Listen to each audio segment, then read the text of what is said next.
అందరికీ నమస్కారం. హరహర మహాదేవ శంభో శంకర. మన నేటి దర్శనం సిరీస్కి స్వాగతం.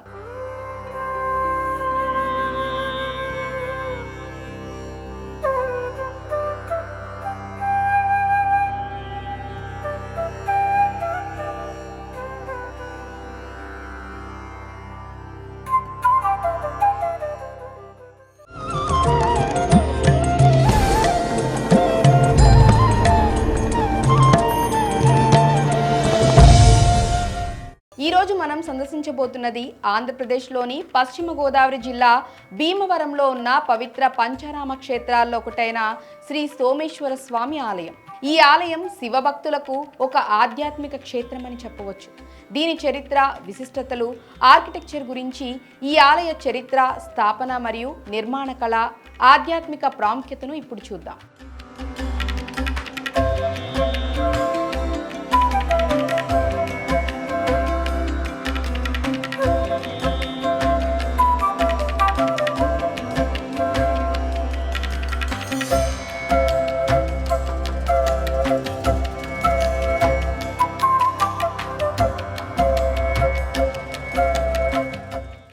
అందరికీ నమస్కారం. Welcome to our channel. ఇప్పుడు మనం వచ్చేసి పశ్చిమ గోదావరి జిల్లా భీమవరంలో ఉన్నటువంటి శ్రీ ఉమా సోమేశ్వర జనార్దన స్వామి వారి దేవస్థానంలో ఉన్నాం. అంటే మనం పంచారామాల గురించి చెప్పుకుంటూ ఉన్నాం కదండి. మామూలుగా అంటే శివుని ఆత్మలింగాన్ని ఎప్పుడైతే ఆ రాక్షసుని కంఠం నుంచి తీసినప్పుడు ఆత్మలింగం కింద పడి 5 భాగాలైంది. 5 భాగాలు 5 ప్రదేశాల్లో పడ్డాయని చెప్పుకోవడం జరిగింది కదా. ఆ 5 ప్రదేశాల్లో ఇది కూడా ఒక ప్రాంతం అనమాట. ఇక్కడ వచ్చేసి ఈ శివలింగాన్ని చంద్రుడు ప్రతిష్ఠించడం జరిగిందనమాట. సో ఈ సోమేశ్వర ఆలయంలో మనం చూసుకున్నట్లయితే మనం ఇప్పుడు గర్భాలయానికి ముందున్న మండపంలో ఉన్నాం. ఇక్కడ ఎదురుగా అంటే శివునికి ఎదురుగా నంది మనకు దర్శనమిస్తూ ఉన్నారు. అలాగే త్రిశూలంతో స్వామివారి గర్భాలయానికి ఎదురుగా కనిపిస్తుంది. ఎటు చూసినా కానీ శివతత్వమే మనకి కనిపిస్తూ ఉంది. చాలా వరకు చూసుకున్నట్లయితే ఈ పంచారామాలకి కార్తీక మాసంలో అంటే శివునికి ఎంతో ప్రీతికరమైన మాసంలో భక్తులు చాలా ఎక్కువగా వస్తూ ఉంటారని ఇక్కడ వారు చెప్తూ ఉన్నారు. అలాగే కార్తీక మాసం మొత్తం అంతా కూడా ఇక్కడికి శివభక్తులు ఇక్కడికి స్వామివారి దగ్గరికి రావడం, అలాగే అయ్యప్ప మాలలో వేసుకున్న స్వాములు కూడా వచ్చి స్వామివారిని దర్శించుకోవడం జరుగుతుందని చెప్తున్నారు. ఇంకొక విషయం ఏంటంటే ఈ కార్తీక మాసంలోనే పంచారామాలు ఏవైతే ఉన్నాయో ఈ పంచారామాలన్నింటినీ కూడా ఒకరోజు దర్శనం చేసుకున్న అంటే ఒక్క రోజులోనే ఈ 5 క్షేత్రాలని దర్శనం చేసుకుంటే కూడా విశేషమైన ఫలితం కలుగుతుందని చెప్తూ ఉన్నారు. మరి అంతటి మహిమాన్వితమైన ఈ సోమేశ్వర స్వామి వారిని మనం కూడా దర్శనం చేసుకుందామా? మాతో పాటు మీరు కూడా వచ్చి స్వామివారిని దర్శనం చేసుకోండి.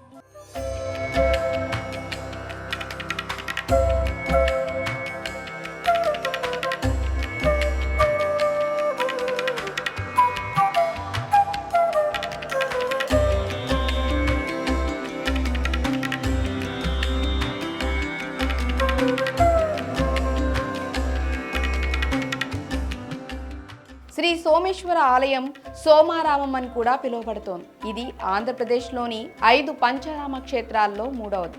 మిగిలిన 4 క్షేత్రాలు అమరావతిలో అమరారామం, ద్రాక్షారామంలో ద్రాక్షారామం, సామర్లకోటలో కుమారారామం, పాలకొల్లులో క్షీరారామం.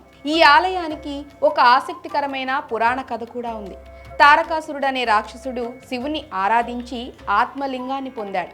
ఈ లింగం వల్ల అతను అజేయుడై దేవతలను, మానవులను ఇబ్బంది పెట్టేవాడు. దేవతలు విష్ణుమూర్తిని ఆశ్రయించగా వారు శివుని ప్రార్థించమని సలహా ఇచ్చారు. శివుడు తారకాసురుని ఓడించటానికి ఒక బాలుడు మాత్రమే సమర్థుడని చెప్తాడు.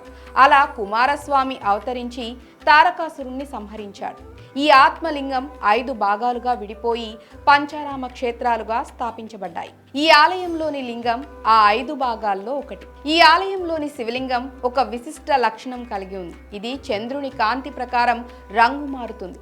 పౌర్ణమి రోజుల్లో లింగం తెల్లగా, అమావాస్య రోజుల్లో నల్లగా కనిపిస్తుంది. ఈ అద్భుతం ఈ ఆలయాన్ని ప్రత్యేకం చేస్తోంది. అలాగే శివలింగం పైన మొదటి అంతస్తులో అన్నపూర్ణాదేవి ఆలయం ఉంది. ఇది దేశంలో ఎక్కడా కనిపించని అరుదైన నిర్మాణం. ఇక ఈ ఆలయానికి ఎలా చేరుకోవచ్చో ఇప్పుడు చూద్దాం.